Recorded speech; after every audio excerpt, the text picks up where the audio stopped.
Welcome back to Inside Brexit. Slightly different today. We're in a podcast format, as you can see, but I'm in conversation with James Clarke from Renew. Now, he's one of three party principals and the head of outreach. You probably heard a bit about this. This was been in the papers a lot this week. Supposedly an anti-Brexit party, which has been launched. It was launched yesterday, in fact, in Westminster. James, perhaps I'll start on that point. So, look at the UK press and the way they've covered Renew. It's been predominantly anti-Brexit party launched. Is that something you accept, you consider that you really want to make that what you're about? You are anti-Brexit first and foremost. Brexit's obviously a very important issue. It's something that a lot of our supporters and candidates coalesce around, but it's not the main thing. We see Brexit as a symptom of a broader malaise in UK politics, and it's something that needs to be addressed first if we're ever going to get around to addressing issues with the NHS, pensions, housing, the economy, etc. So obviously the press do grasp onto that for a headline, but Renew really is about renewing UK politics, and we need to address Brexit as part of that. And so when you focus, you go and speak to people, you go and campaign, or you're going to be campaigning, is Brexit going to be the main focus area, or is it going to be a far more overall, we want Westminster to change as opposed to what the Brexit policy to change? You want that second referendum because you're of course offering, or you're wanting to push for a second referendum. A final say on the deal. Yeah. It depends what towns we go to. So we've already been out and about in Durham, Colchester, Cambridge, for example, and some people do want to talk about Brexit, obviously, but our message of a broader renewal. That really resonates too, because people are disenchanted with the traditional parties in the UK. People who used to be very comfortable voting Labour, much less so now. The same with the Tories. A lot of people have vowed never to vote Tory again after the last few years. So a message of a new party coming from the vacated centre, pragmatic, centrist, if you want to call it that. That is a conversation we're having a lot with people, and we're getting a lot of good feedback and response from that. Now, the title of the party, the name of the party is Renew, and you mentioned there this is about renewing Westminster, renewing politics. What bits of it do you want to renew? What do you see as the main areas which are in need of that refresh, which your party is hoping to now bring? The system is conducive to producing a certain kind of career politician. A lot of people in Westminster now haven't really had proper careers outside of the world of politics. With Renew, our candidates are people from outside politics, people who've worked in the hospitals and the schools, people who've run small businesses, ex-public servants, ex-military people.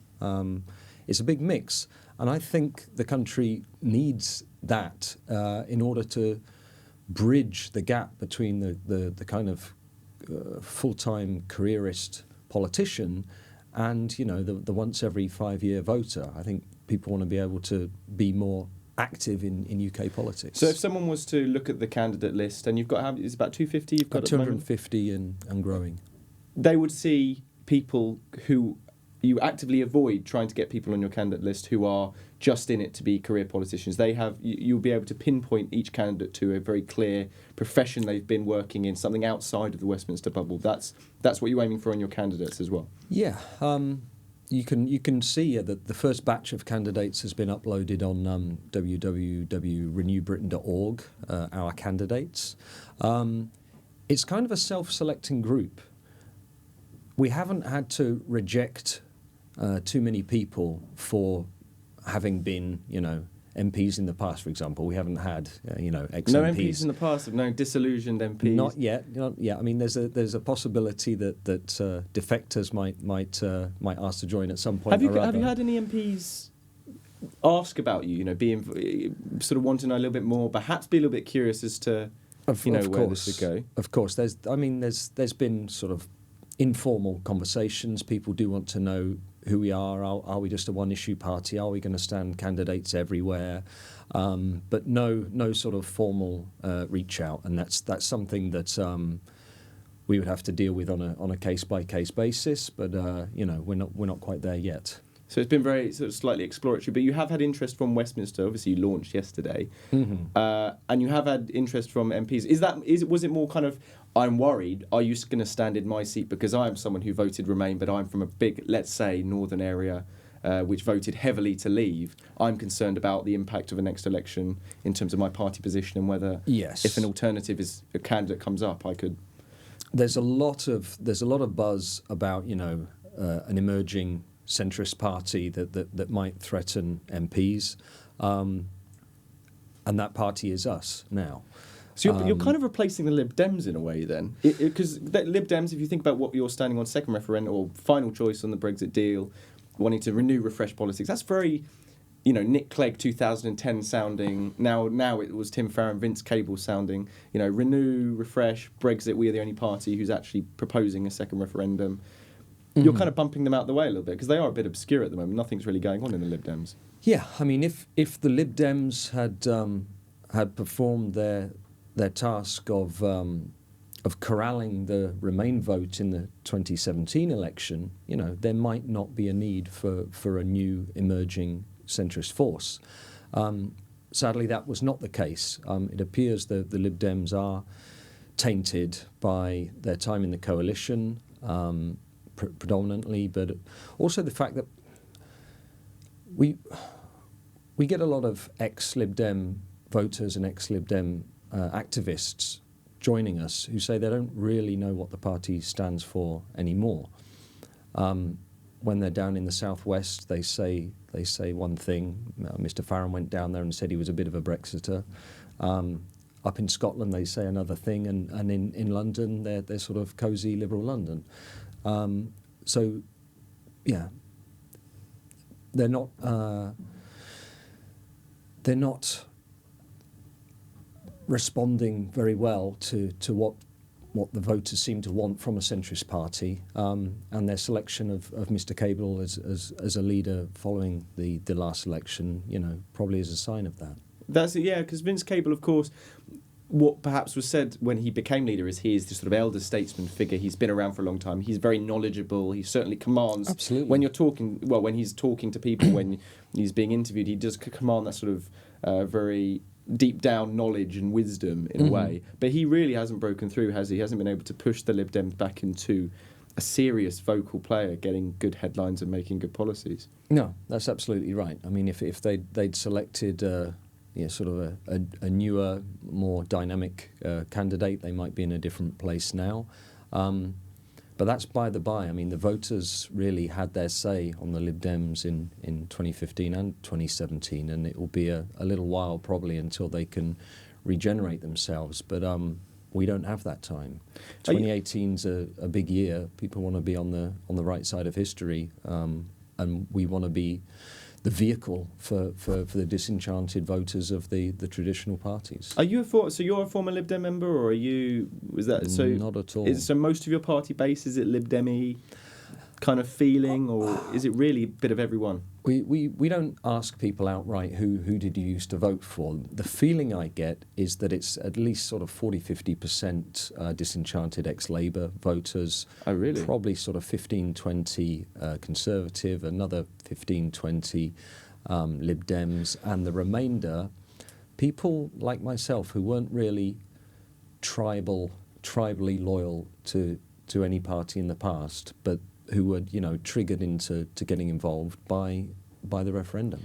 When you say Labour, that's really interesting. So very clearly there, 40-50% is Labour voters. Now, are they Northern Labour voters? I assume not Northern Labour voters, because a large number of North voted to leave. Are these Southern Labour voters who are a bit disenchanted with Jeremy Corbyn's Brexit position, the lack of clarity on it, the lack of I want to stay in the customs union single market, or I don't want Brexit at all, and the suspicion that what Corbyn is actually, as he always has previously been, a Eurosceptic, suddenly having to try and masquerade as a pro-European. Is that really exactly where that floodgate has opened? You're almost entirely correct. We do have candidates from all 13 regions of the UK, and I can think of a handful of former Labour voters, even people who are active in the Labour movement in the north, who are now Renew people who cannot stomach the idea of voting for Mr. Corbyn.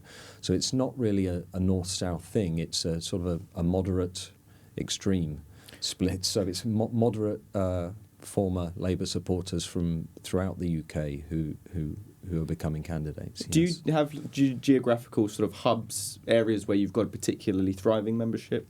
Or is there a north-south divide in your membership? Where are you getting your support? We're spread out through the country. When we started out, we did have a concentration of people from London, which was inevitable. But as soon as we started to get some press and people finding out about us, and we did outreach through social media in order to be better known outside London, the southeast, it began to even up. Now our applications come fairly evenly spread throughout the UK.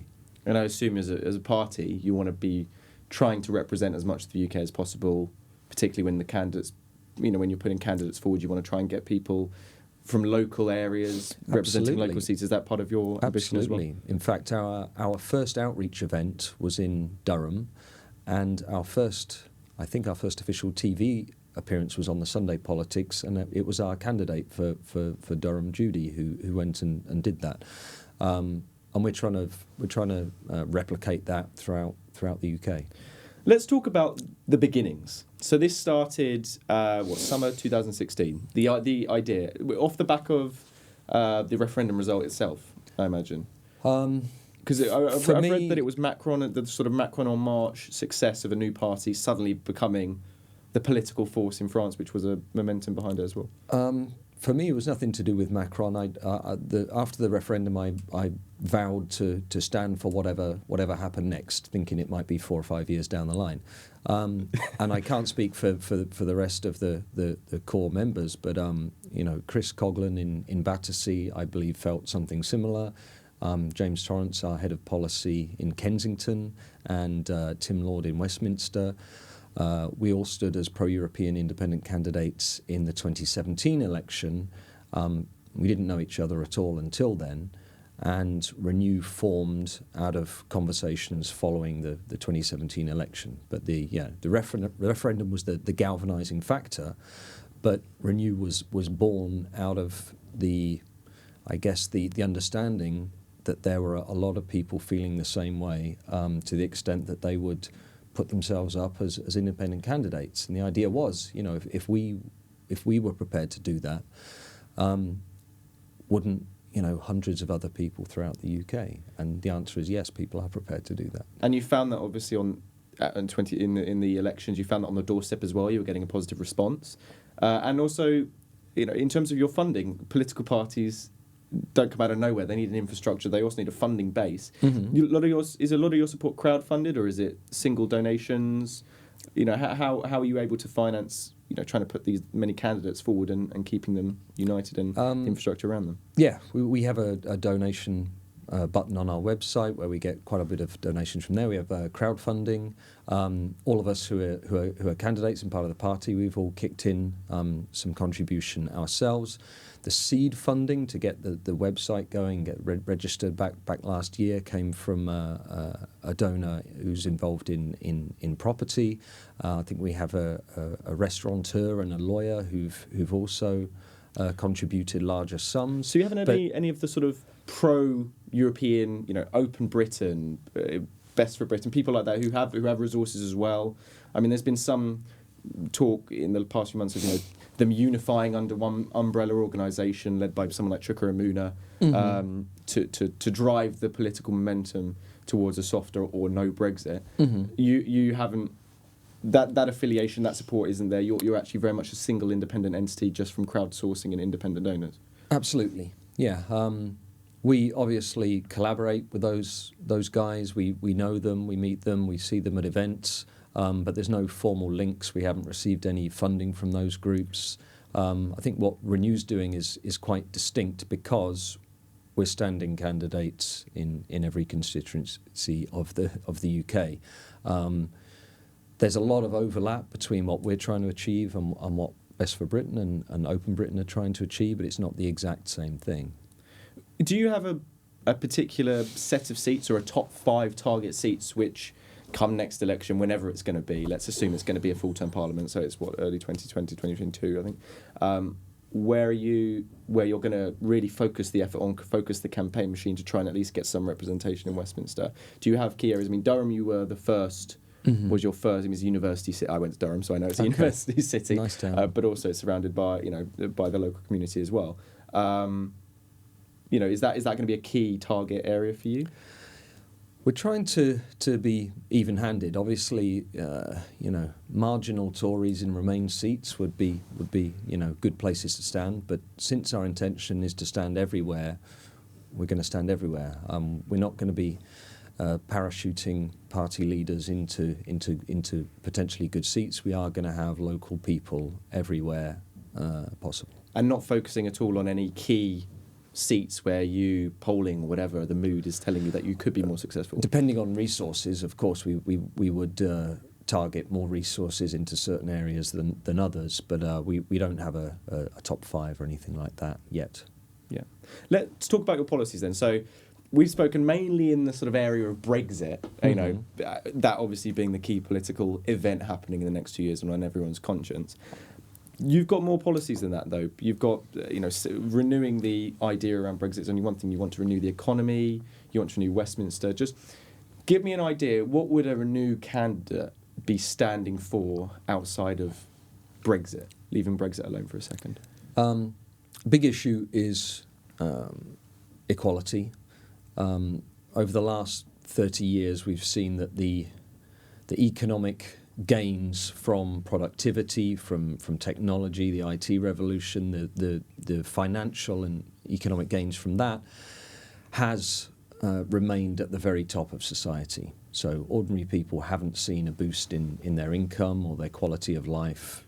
So someone in their early 20s starting out in life is no better off than they were in the early 80s, and probably much worse off because of the inaffordability of housing, which is another big Renew issue.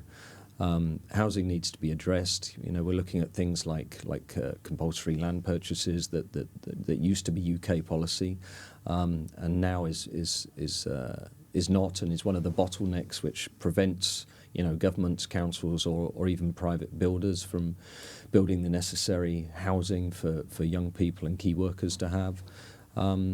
So, inequality is a very big issue. The NHS needs to be fixed and addressed, but we need to do that while still believing in markets, which is why we don't want to get out of the EU. So I was going to say, a lot of what you said there could easily have come from a "For the Many, Not the Few" manifesto of Jeremy Corbyn. Where if you're saying there you still believe in the market principles of having a market economy and stuff like that, where do you see yourself as distant from the Corbyn social justice, the Corbyn economic viewpoint? Where would someone who perhaps is a Labour voter who's one of these 40-50%, why would they come over to you apart from the Brexit issue? Where's your distinction between Corbyn and yourselves? Yeah, well, there's things like renationalisation, which would be rather an extreme. So not for any solution. Renationalisation at all, railways or these sort of water. policies are not written down in a full manifesto as yet. They will be by the time of an election, but our instinct is to trust in markets, but markets that are properly regulated.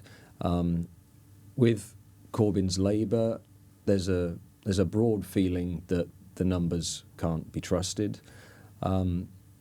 And, well, also foreign policy is an issue that turns a lot of people off of Labour, and moderate Labour people who are more supportive of Renew probably make that quite an important distinction. Yeah.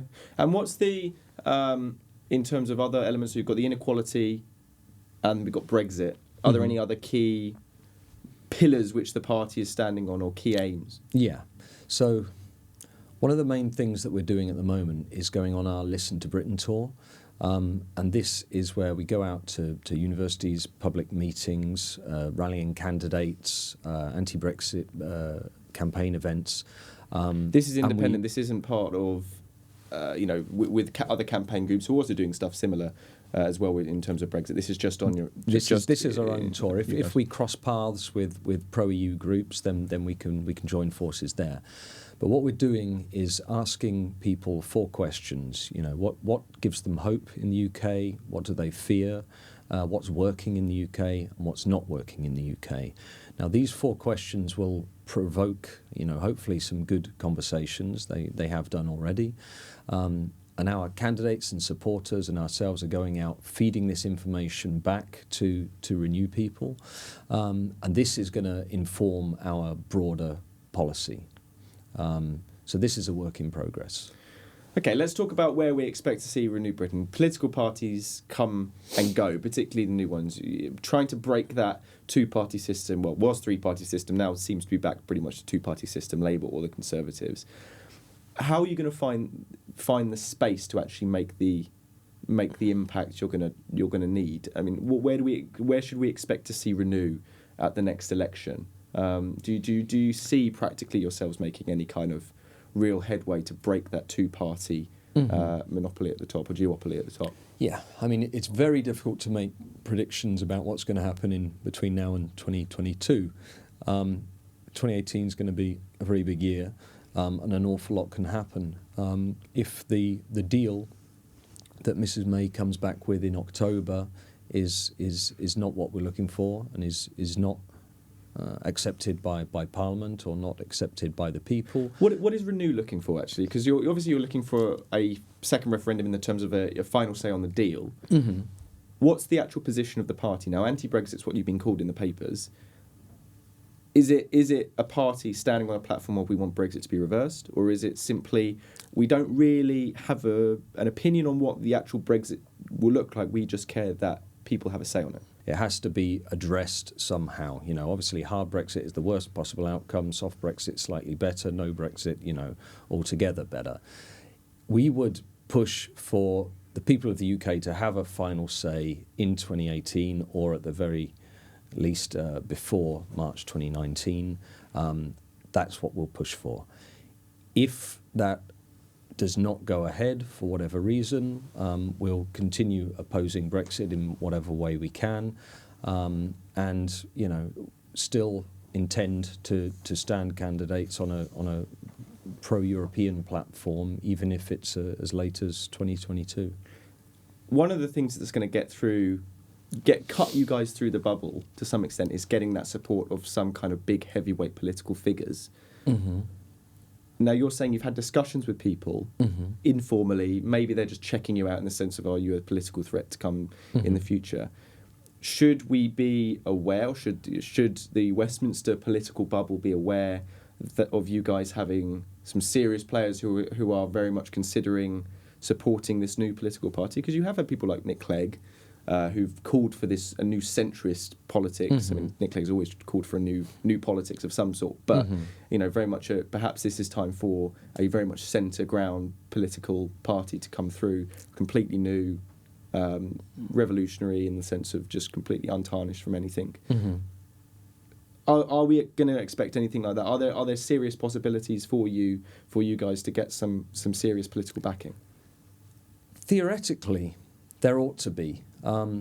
This kind of thing relies on the kind of political courage which we're not seeing a great deal of at Westminster at the moment. I mean, we have so many MPs who are fundamentally against what their leadership is doing, but are hanging in there with the hope that they get to hold on to their job. This is equally true of the Tories as of Labour. While that remains true, we don't expect defectors anytime soon. However, the way things are going in Westminster, if the Labour Party tear themselves apart over, Corbyn's policies, if the Conservatives' Brexit is the disaster that many people are fearing, there will be a massive shake-up coming.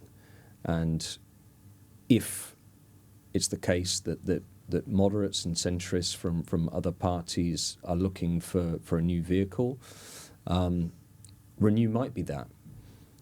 but You'll be there that to- remains you'll be to be there seen. to- We're not saying that we would wholesale, take on any Labour or Conservative MP that Anyone wanted to and be everyone. part of it. Again, it's an issue of courage. The first MP that may decide to defect, would show a lot of courage. The 200th less so. Do you think anyone in Westminster has any courage anymore? Do you think that's just not part of a politician's DNA? I think they do. I think if you're on the front page of the Daily Mail being shouted down, you're probably one of those who has a lot of courage.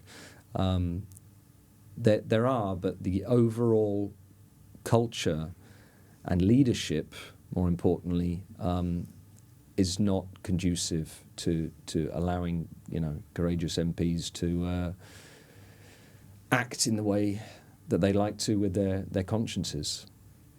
Just finally then, before we wrap up, Brexit itself, this is obviously the issue of the time. We've had David Davis today saying that there's going to be no Mad Max Brexit, in the sense that there's going to be no chaotic deregulation, low tax economy, Singapore style economy coming post Brexit March 2019.